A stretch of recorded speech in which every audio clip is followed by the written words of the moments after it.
Sir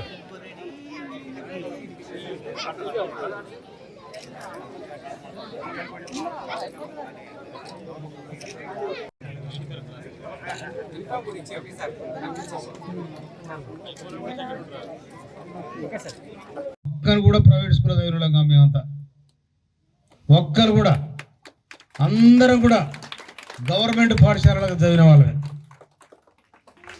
నీకు private పాఠశాలల ఈ గ్రౌండ్ ఇవ్వాలని అవ్వబడుతుంది. ఇంత పెద్ద గ్రౌండ్ మీరు చూడండి, సూర్యాపేట చూడండి, ఇంకెక్కడ చూడండి మీరు, ఇంత గ్రౌండ్ ఇంత వాతావరణం ఎక్కడ కనిపిస్తుంది మనకు. కానీ మనం దీన్ని యూటిలైజ్ చేసుకోలేకపోతున్నాము. వాడు ప్రైవేట్ వాడు బస్సులలో తీసుకొచ్చి బస్సులలో ఎక్కించి మళ్ళీ స్కూల్ అయిపోయాక తీసుకొని తోలుతాడు. వానికి ఆట తెలియదు, పాట తెలియదు, ఏది తెలియదు అని. ఆ పిల్లగాడు అగ్గిపెట్టిలో ఉన్న అగ్గిపిల్లలాగా ఉంటాడు వాడు. కానీ మన పిల్లడు చెర్ల ఈత కొట్టే చేప ఎట్లుంటుంది అట్లుంటుంది ఇక్కడ. ఎందుకంటే చెర్ల ఉన్న చేపకు స్వేచ్ఛ ఎక్కువ. అందుకని ఈ వాతావరణం జరిగే పిల్లలు మంచి ఆరోగ్యవంతమైన విధానంలో వాళ్ళు పెరుగుతారు. వాళ్ళు అందుకోసమనే ఈ అన్నారం పాఠశాలను హెడ్ మాస్టర్ గారు చెప్పడం జరిగింది. ప్రతి దానికి మౌలిక సదుపాయాల కోసం ప్రతి మండలానికి గవర్నమెంట్ బడ్జెట్ కేటాయించడం జరిగింది. అవునా డిఓ గారు? అన్ని పాఠశాలల కంటే ముఖ్యంగా అన్నారం నేను ఇప్పుడు స్పెషల్ కేసు కింద తీసుకోవడం జరుగుతూ ఉంది. దీన్ని ప్రైవేటు ఏదైతే ఉందో అక్కడ మొత్తం సర్కారు చెట్లు ఉన్నాయి. దాని వెనకాల ప్రహరీ గోడ లేదు, పాములు వస్తాయి. ఇక ఇంటికి గోడ లేకపోతే భద్రత లేనట్టు లెక్క.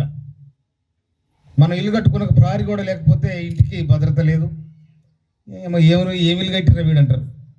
కనుక ఇమ్మీడియట్లీ మీ దగ్గర ఉన్న బడ్జెట్ను ఇమ్మీడియట్లీ దానికి ఎస్టిమేట్ చేయించి, మీ విద్యాశాఖ డిఈ ఉంటాడు, డిఈతో ఎస్టిమేట్ చేయించి అది చేయాలి. తర్వాత ఈ గ్రౌండ్ మొత్తం లేవల్గా ఉండాలి. ఇక్కడ వంపు ఉంది, అక్కడ మిర్ర ఉంది, అక్కడ మిర్ర ఉంది, అక్కడ గుట్టలు గుట్టలు మట్టి ఉంది. కనుక మన తెల్లరంగా స్నానం చేసుకొని బట్టలు వేసుకొని ఏ విధంగానైతే తయారైతామో ఈ పాఠశాల గ్రౌండ్ కూడా అట్టే ఉండాలి. అట్లా ఉంటేనే ఈ పాఠశాలకు వచ్చిన విద్యార్థికి బ్రహ్మాండమైన ఆరోగ్యవంతమైన విద్యను అభ్యసించడానికి అవకాశం ఉంటుంది. విద్య అనేది ఈ సమాజంలో బతకడానికి విద్య అనేది చాలా గొప్పది.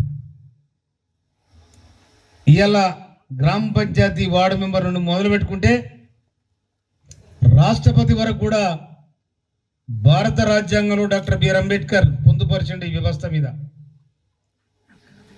ఆయన ప్రపంచ దేశాలలో చదివిన దాంట్లో మూడో వ్యక్తి డాక్టర్ బిఆర్ అంబేద్కర్. ఈరోజు గౌరవనీయులు 2024-2025కు సంబంధించి విద్యా విధానం మీద గౌరవనీయులు మన ముఖ్యమంత్రి రేవంత్ రెడ్డి గారు ముఖ్యమంత్రి అయిన వెంటనే సమీక్ష చేయడం జరిగింది విద్యా విధానం మీద. గత ప్రభుత్వం ఏమో 6,000 పాఠశాలలు మూసేసింది. ఈనాడున్న మన ప్రభుత్వం రేవంత్ రెడ్డి గారి ప్రభుత్వం గ్రామంలో ఎక్కడ ఏ గ్రామంలో అయితే పాఠశాల లేదో ఆ గ్రామంలో పాఠశాల పెట్టాలని ప్రతిపాదన చేయడం జరిగింది. అందుకోసమనే బడిబాట అనే కార్యక్రమాన్ని పెట్టడం జరిగింది.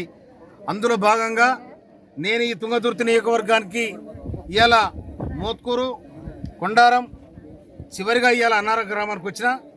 అన్నారం గ్రామంలో కూడా చాలా ప్రజలు చాలా ఇంట్రెస్ట్గా ఉన్నారు.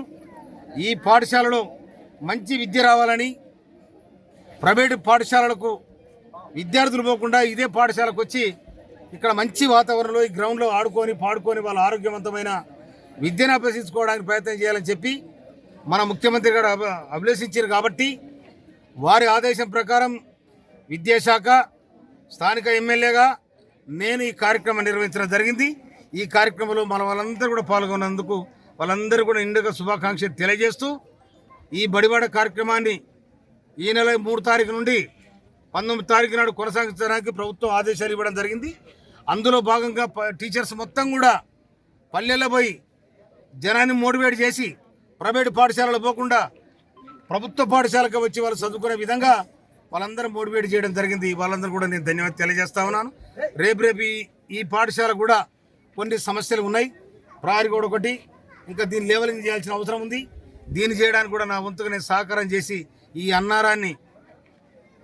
అన్నారం పాఠశాలను అందమైన పాఠశాలగా తీర్చిదిద్దడానికి ప్రయత్నం చేస్తాను. Thank you.